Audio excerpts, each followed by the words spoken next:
मकर राशि 2022 अगस्त का महीना किस प्रकार व्यतीत होगा। तो आइए जानते हैं मकर राशि वाले जातकों के बारे में।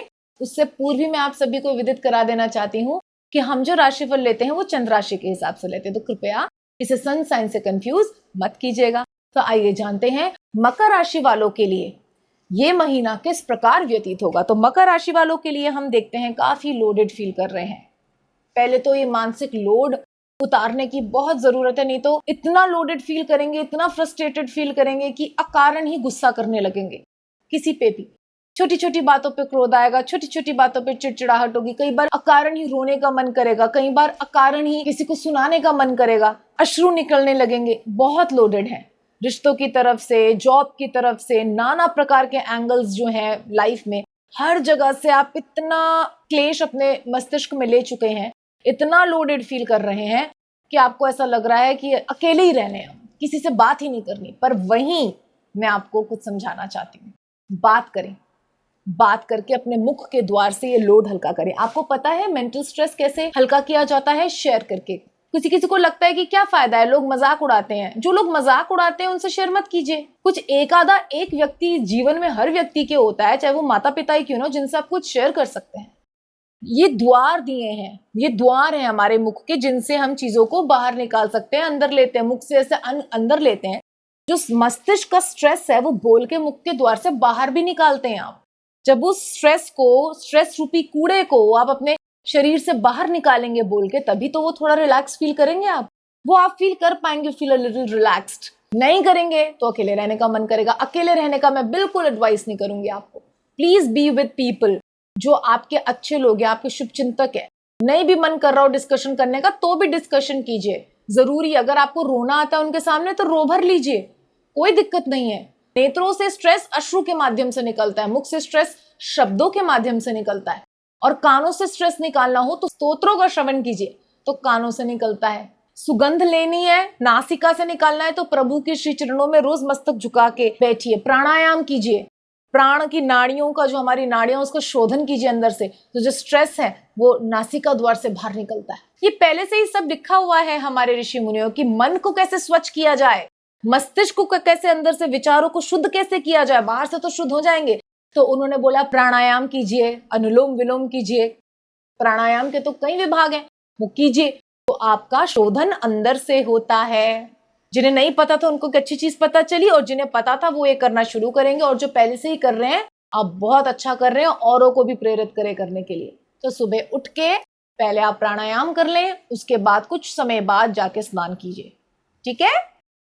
फिर पूजा पाठ करनी है आपने, प्रभु का ध्यान करना है। इससे आपका मानसिक क्लेश थोड़ा सा कम होगा। कम से कम अगर आप किसी को नहीं बोल सकते तो जब जोत जगा के प्रभु से बात करेंगे तो प्रभु से ही कह दीजिए। ये मत समझिए कि एक मूर्ति खड़ी है। अगर आप मूर्ति समझेंगे तो वो मूर्ति है, और अगर आप उन्हें साक्षात समझेंगे तो वो साक्षात खड़े हैं। और इसका प्रमाण मीराबाई से लीजिए, मीराबाई की आराधना से लीजिए। दुनिया के लिए उनकी वो मूर्ति थी, लेकिन उनके लिए उनके स्वामी, उनके पति, उनके नारायण रहे, और वही नारायण उनको अंतिम समय में सशरीर ले गए। तो जैसा भाव आप संपादित करते हैं वैसी ही सृष्टि हो जाती है। प्रभु उस शिव ग्रह में प्रकट हो गए। वो शिव ग्रह ही, वो उसको प्रतिमा, उन्होंने ये बोला ही नहीं कि ये मूर्ति है। उनके लिए वो उनके कृष्ण ही थे, उन्हें वो खिलाती थी, पिलाती थी, उनके साथ रहती थी। तो वो लोग जिनका वो भाव उनके साथ संपादित ही नहीं था, वो कैसे समझते उनके प्रेम को? उन्हें तो लगता था मूर्ति है, या उन्हें लगता था ये ढोंग कर रही है। ढोंग नहीं होता। ढोंग कुछ समय के लिए किया जा सकता है, लेकिन जो आपका लाइफस्टाइल बन जाए वो ढोंग नहीं हो सकता। वो तो फिर प्रेम होता है।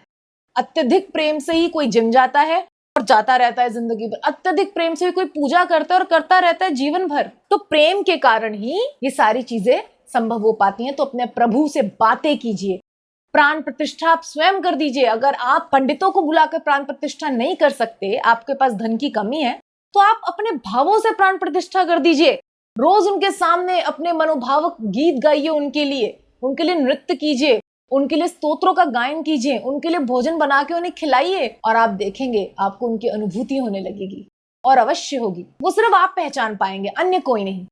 तो ये कोई मन धड़ंग कहानियां नहीं होती, ये अविश्वास या अंधविश्वास नहीं होता, ये बस विश्वास होता है। ये विश्वास की महिमा होती है कि जब आप विश्वास करते हैं तो सब कुछ घटित होता है।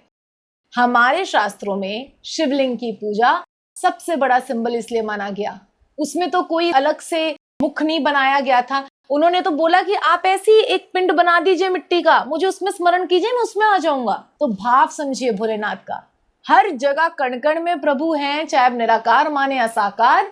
लेकिन आप यदि अपने दोस्तों से बात नहीं कर पा रहे, अपना लोड कम नहीं कर पा रहे, तो अपने गिरधर से कर लीजिए, उन्हें मित्र मान के कर लीजिए, अपने महादेव से कर लीजिए, अपना भाव संपादित कीजिए, बोलिए, आपको वो उत्तर देंगे अपने तरीके से, कुछ ना कुछ राह खोल के देंगे, कुछ ना कुछ आपको अनुभूत होगा कि शायद ये वाला डिसीजन मेरा सही हो, शायद मुझे इस तरीके से कार्य करना चाहिए तो मेरा लोड कम होगा, तो आपका महीना सुखद चला जाएगा। ठीक है, चलिए अब हम बात करते हैं हेल्थ की। तो मेंटल हेल्थ ही थोड़ी सी अफेक्टेड है, उसको आपने शांत करना है। मैंने रेमेडीज बता दी, चाहे रिलेशनशिप हो, चाहे जॉब हो, चाहे कुछ हो, आप सभी लोडेड फील कर रहे हैं, लोडेड फील ना करें, क्योंकि बहुत गंदा सा फील होता है, बहुत अजीब फील होता है। उसको लेट आउट करें अपने किसी मित्र को, अपने माता पिता को, अपने स्पाउस को, या कोई नहीं है तो फिर प्रभु को, क्योंकि प्रभु तो हमेशा ही है, अगर कोई नहीं है तो बात कीजिए, let it out, you will feel better. उनकी आराधना कीजिए, सब कुछ श्रेयस्कर होगा। रामचरितमानस का पाठ करना शुरू करें, भगवत गीता पढ़नी शुरू करें, और पढ़ के निष्काम अर्पित करें प्रभु को। आपकी प्रसन्नता के लिए आपको अर्पित कर रहा हूं, मांगना नहीं है कुछ बदले में, मांगना ही हो तो उनसे उनका प्रेम अपने लिए मांगना।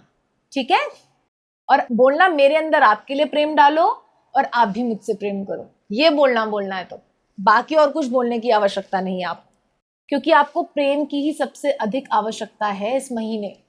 आपको प्रेम चाहिए, वो आपको मिल जाएगा, मैंने आपको रास्ता बताया।